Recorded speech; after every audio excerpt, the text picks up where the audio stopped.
One small little Spanish word can change the whole meaning of the sentence. Oh, you don't believe me? Check this out. Espero que mi novia me llame. Estoy esperando a que mi novia me llame. Sounds very similar, right? But these sentences mean two different things, mi gente. Pero no te preocupes, yo soy Ricky de Bilingue Vlogs, your online Spanish teacher, and I'm here to give you 10 useful phrases that you can use in everyday conversations that require a at the end of them, so that way you can speak like a native. Most people in Spanish think that a means to. And honestly, a only means to when you're talking about where you're going. Voy a la tienda. Tú vas al concierto. A can also mean at, but it only means at when we're talking about at what time something is occurring. Voy a la tienda a las 3. Entonces, if it just means to or at in very specific cases, what do we use the a for? Well, as I said in the beginning, it can be used to change the meaning of a phrase. So let's get started with the first few. Half of these phrases are followed by nouns, person, place, or thing, and half of them are followed by verbs. So I'll make sure to point them out. The first phrase that we have is oler a. Oler a means to smell like something.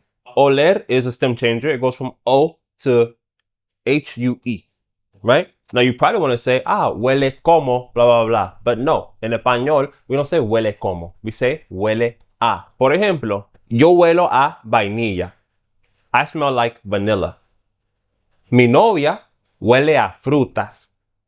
My girlfriend smells like fruit.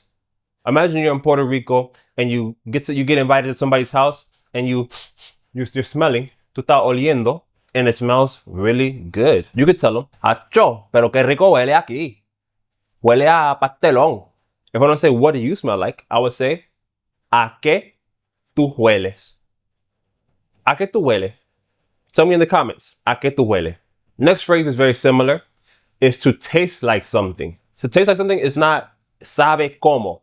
No decimos eso en español.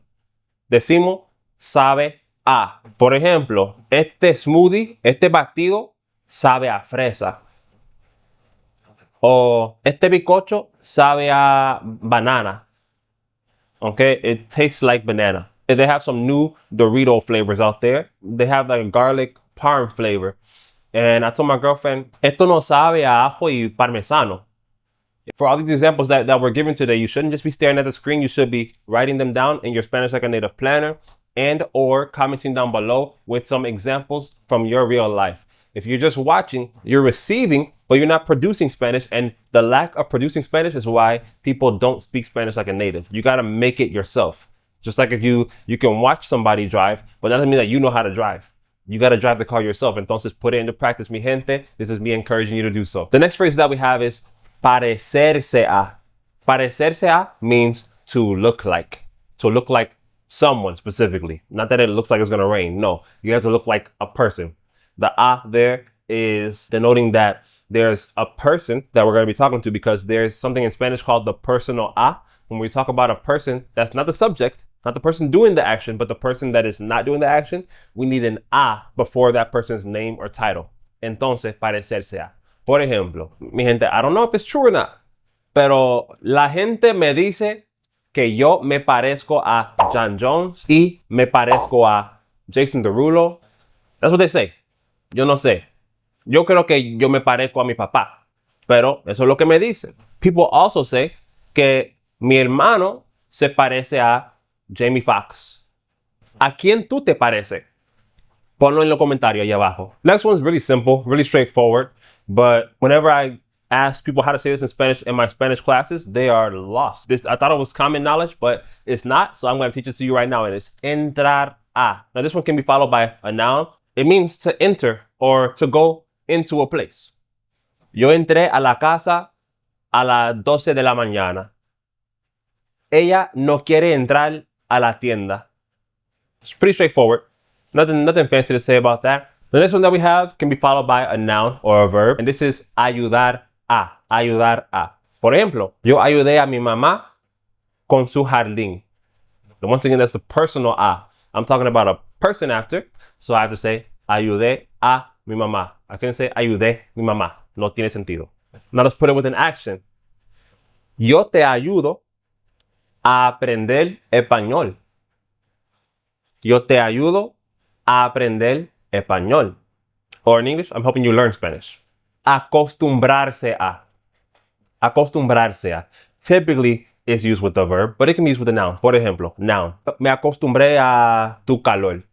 You'll hear that in a lot of love songs when somebody broke up with somebody. Me acostumbré a tu calor. I got used to your warmth, to your closeness.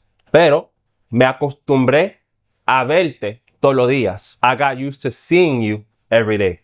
Me acostumbré a verte todos los días.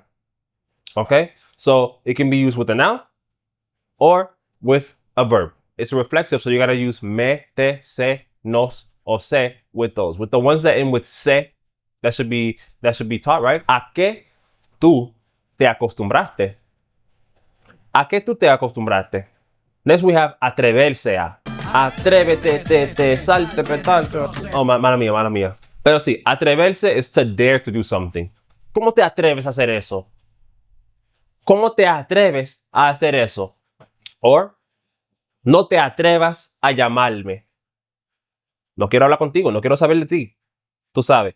Next one is going to be a 2 for 1. It counts as 1, but it's 2 because they mean the same thing. The first one is going to be empezar a. Okay? Sometimes in my classes, my students will be like, sí, y yo empecé riendo. No, you want to say, I started laughing. You're going to say, empecé a reír. Empecé a reír.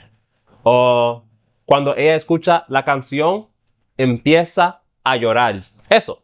Muy sencillo. Okay? Entonces, empezar a, and then we use the infinitive form. After a, in any situation, if you have a verb after it, you are going to use the infinitive form. Okay?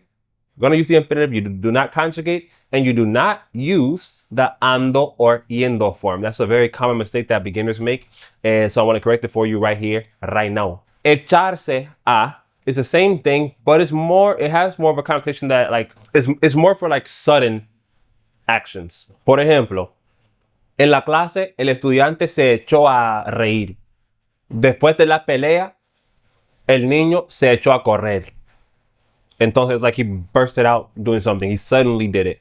It's not, you could say, él empezó a correr también, pero echarse a gives that connotation that is like that it happened out of nowhere. Okay, next one is actually one of my favorites. It's one of my favorites because it's a way to say again, but it's not the word again. You know? Like, and I want to do a video on the 4 ways to say again in Spanish, but this is one of those ways. And it's volver a.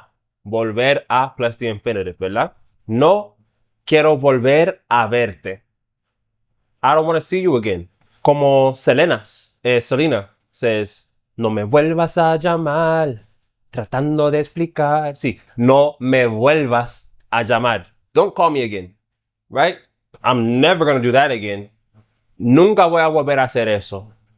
Nunca jamás vuelvo a hacer eso. What's something that you're not going to do again? Tell me that in the comments because I got to know what y'all be getting into. Last but not least, we have aprender a. Aprender a means to learn to do something. So this is going to be followed by a verb.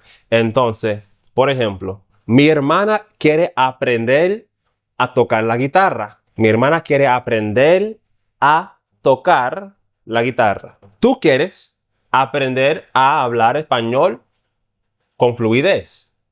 You know what? You stayed this long, and I just thought about one right now that I actually love saying in Spanish. We already talked about like to start doing something, but this one is just so common that I have to give it to you. It's even more common than echarse a. I probably should give you this instead of echarse a. And it's ponerse a plus the infinitive.